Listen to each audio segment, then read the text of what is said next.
Adik ipar mengusir saya dari meja makan, besoknya ia melamar pekerjaan di kantor saya. Candle kristal setinggi 2 meter menggantung di atas meja. Makan marmer sepanjang 6 meter. Para tamu keluarga Almira duduk berbaris rapi. Pelayan bersarung putih menunggu di belakang kursi masing-masing. Jamuan malam itu digelar untuk merayakan ulang tahun Madam Ratna, sebuah acara yang selalu masuk kalender sosial kalangan elite Bandung. Halo teman-teman semua. Sebelum cerita mulai, boleh dong tulis di kolom komentar kalian nonton dari daerah mana? Aku pengen tahu. Dan seperti biasa, bantu juga channel ini agar supaya semakin berkembang ya. Cukup dengan klik like, subscribe, tinggalkan komentar. Lanjut ke cerita. Nadira datang dengan gaun satin krem sederhana, rambut disanggul rendah. Tidak mencolok, namun anggun. Ia duduk di sisi kanan Raka, tempat yang biasanya diberikan untuk istri pewaris keluarga. Belum sempat sup disajikan, Alia menepuk garpu pelan. Suaranya terdengar jelas di ruangan hening. Maaf, Kak Nadira. Ia tersenyum dingin. Kursi itu untuk keluarga inti. Mungkin lebih tepat kalau kakak duduk di meja kecil dekat jendela. Untuk tamu biasa. Beberapa tamu saling melirik, menahan napas. Bahkan orkes gesek yang memainkan lagu klasik sempat terdengar fals. Alia melirik gaun Nadira dari atas sampai bawah. Next time, coba pakai sesuatu yang lebih selevel dengan Almahendraya. Kita kan keluarga lama, bukan butik online.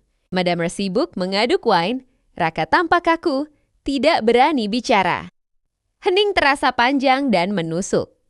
Namun Nadira hanya tersenyum tipis, senyum yang tidak bisa dibaca.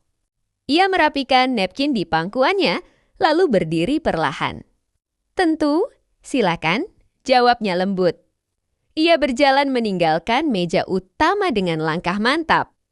Bahunya tegak, sama sekali tidak tampak tersinggung.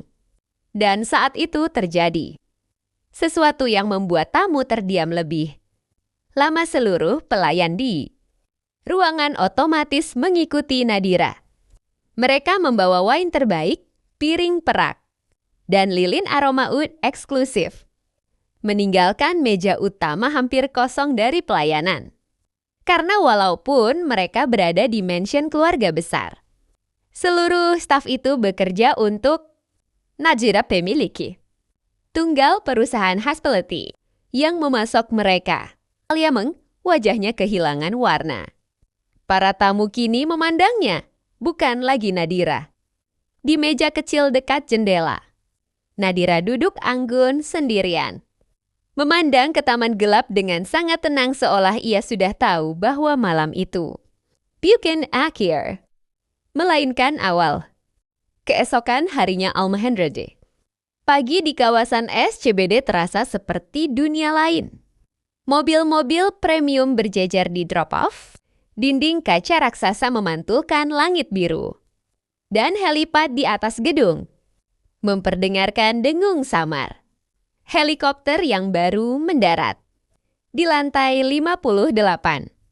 Kantor pusat Mahendra Global Invents tampak sibuk seperti biasa. Lobi lantai itu dipenuhi marmer Italia dan panel kayu walnut yang berkilau. Para direktur bela dengan jas custom made.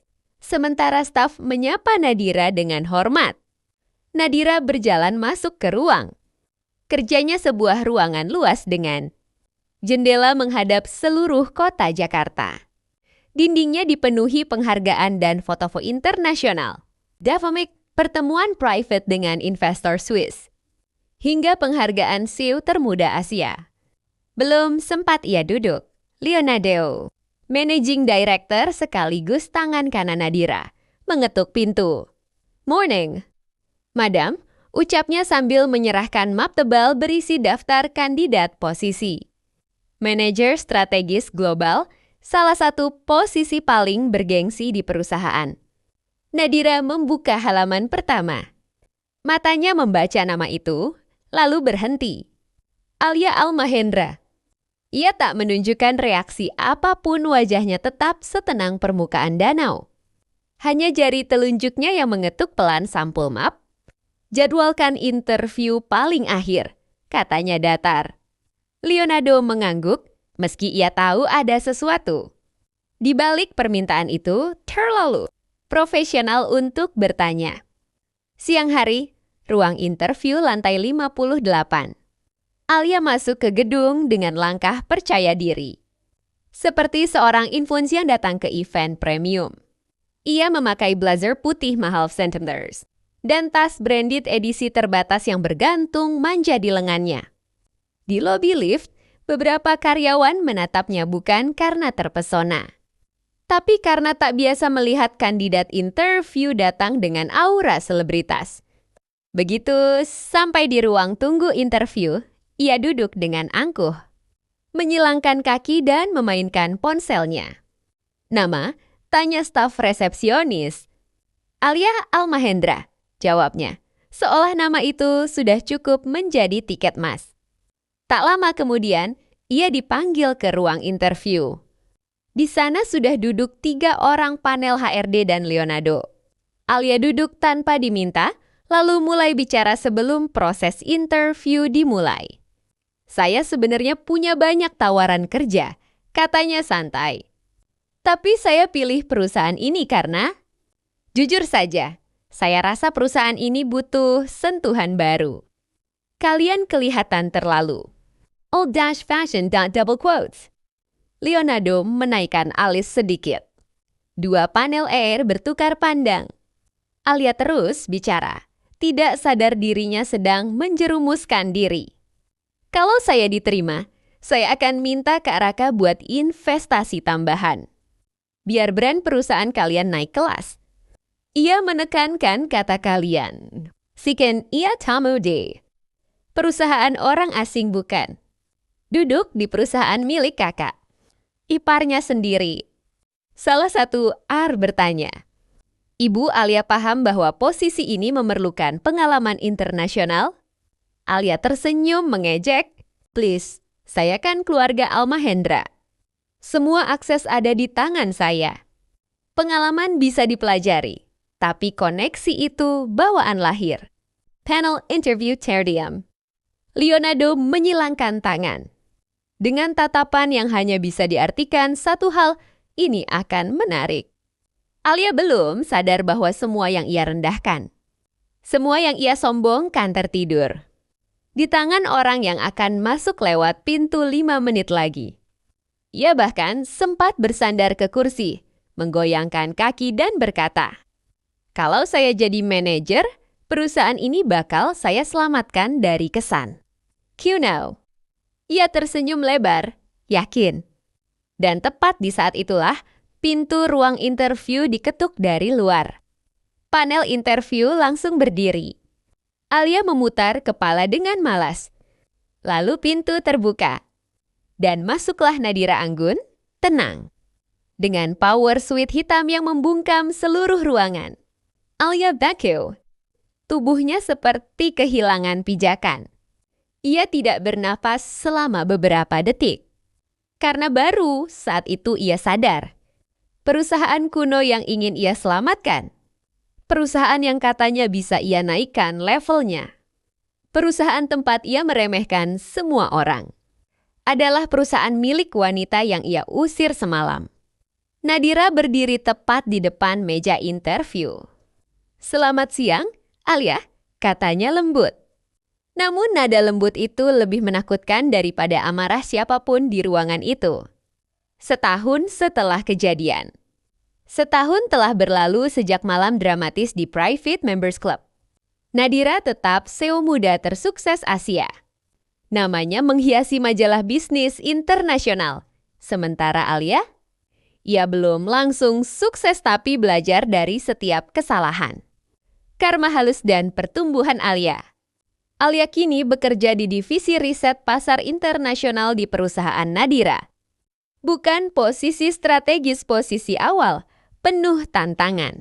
Ia megang di kantor cabang Singapura untuk belajar manajemen, strategi, dan etika bisnis. Rekan kerja yang dulu meremehkannya kini mengakui perubahan. Sikap Alia, ia mulai dihormati karena kerja keras, bukan nama keluarga. Alia sering mengingat malam interview sebagai pengingat bahwa kesombongan bisa menghancurkan reputasi. Setiap kenaikan jabatan terasa manis karena hasil kerja nyata, bukan koneksi. Makan malam keluarga, hangat dan elegan. Di Mansion Al Mahendra, jamuan makan malam berlangsung lagi. Chandelier kristal memantulkan cahaya hangat ke seluruh ruang. Nadira duduk di kursi utama. Alia kali ini mengenakan gaun sederhana tapi elegan. Duduk di sebelahnya bukan lagi di meja tamu biasa. Raka tersenyum lega melihat dua wanita ini akhirnya duduk setara. Madam Ratna pun mengangguk, bukan karena status, tapi karena kedewasaan dan usaha Alia. Nadira menatap Alia, senyum lembut di wajahnya. Kamu sudah belajar banyak tahun ini. Bangga melihat usahamu. Alia mendak, air mata menitik pelan, tersenyum malu tapi tulus. Terima kasih, Kak Nadira. Dan maafkan dulu kesombonganku. Tawa hangat menggema di ruang makan. Lampu kristal, aroma makanan gourmet, dan canda keluarga membuat malam itu lebih berkelas daripada semua jamuan sebelumnya.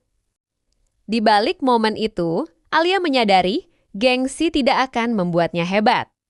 Hanya kerja keras dan rendah hati yang bisa. Nadira tetap memimpin, tetap elegan.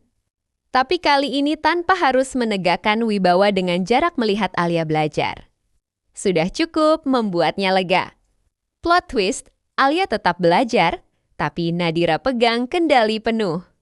Setelah kejadian interview memalukan setahun lalu, Alia berhasil menempati posisi awal di divisi riset pasar internasional. Belajar dari nol dan mulai memahami dunia bisnis nyata. Namun, Nadira tidak pernah melonggarkan kontrolnya. Alia tetap harus melalui semua proses standar perusahaan, tanpa perlakuan spesial.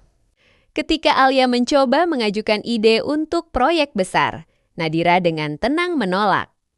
Alia, ide ini bagus. Tapi kamu belum memiliki pengalaman yang cukup untuk memimpin proyek strategis. Fokus dulu pada dasar-dasarmu. Alia kecewa, namun tidak bisa. Berargumen semua. Evaluasi panel dan standar perusahaan. Berlaku sama untuk semua orang. Nadira tidak pernah mengizinkan nepotisme, bahkan terhadap keluarga sendiri. Di sisi lain, Nadira terus memimpin ekspansi perusahaan bernilai triliunan. Membuktikan bahwa kekuatan dan wibawa tidak membutuhkan belas kasihan. Alia belajar keras, menghadapi tantangan tanpa shortcut. Dan perlahan dihormati rekan kerja karena kerja nyata, bukan nama keluarga. Makan malam keluarga, elegan tapi tegas. Di Mansion Al Mahendra, jamuan makan malam keluarga berlangsung. Nadira duduk di kursi utama. Alia di meja yang lebih rendah. Belajar menghargai pengalaman dan posisi yang seharusnya. Raka tersenyum lega, Madam Ratna tersenyum tipis. Tapi tidak ada sentuhan. Dukungan khusus untuk Alia, Nadira. Menatap Alia dengan tegas. Belajar dari kesalahan itu penting. Tapi jangan berharap jalan pintas. Semua orang harus membuktikan diri mereka.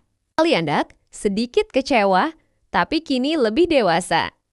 Ia paham, dunia nyata tidak memanjakan siapapun, termasuk keluarga kaya. Malam itu tetap hangat dan elegan.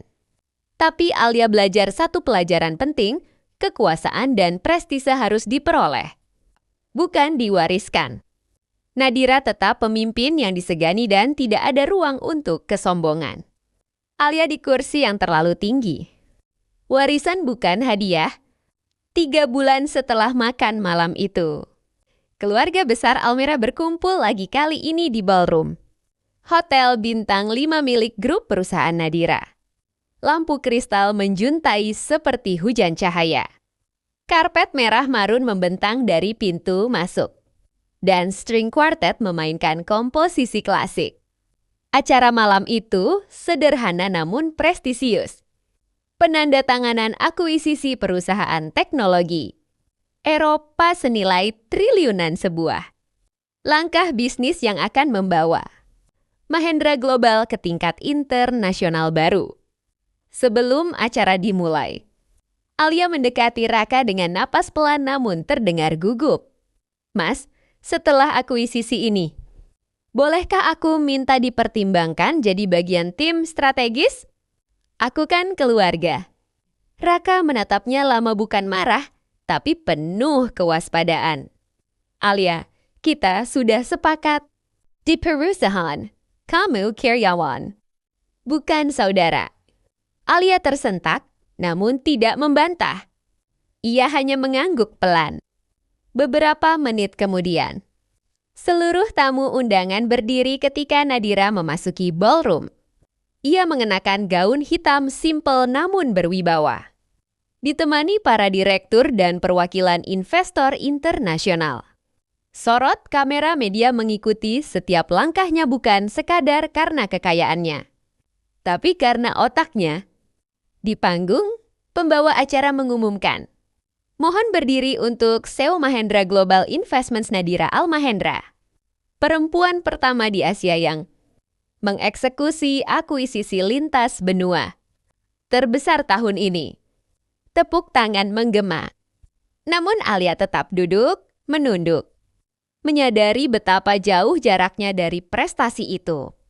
Setelah pidato singkat, Nadira menandatangani dokumen akuisisi dengan tenang, penuh kontrol. Kamera berkedip-kedip, wartawan mencatat setiap kata. Dan saat momen seremonial hampir selesai, seorang jurnalis bertanya, "Bu Nadira, apakah keluarga besar juga akan terlibat dalam manajemen global ke depannya?" Ruangan hening. Nadira tersenyum tak dingin, tak pedas, hanya tegas dan elegan. "Keluarga kami dihormati. Namun di perusahaan ini, posisi hanya diberikan pada mereka yang layak melalui kinerja, bukan hubungan darah." Banyak tamu menoleh pada Alia tapi Nadira sengaja tidak menatapnya. Ia melanjutkan, "Kami tidak menurunkan kekuasaan. Kami membangun kompetensi." Tepuk tangan lebih keras dari sebelumnya.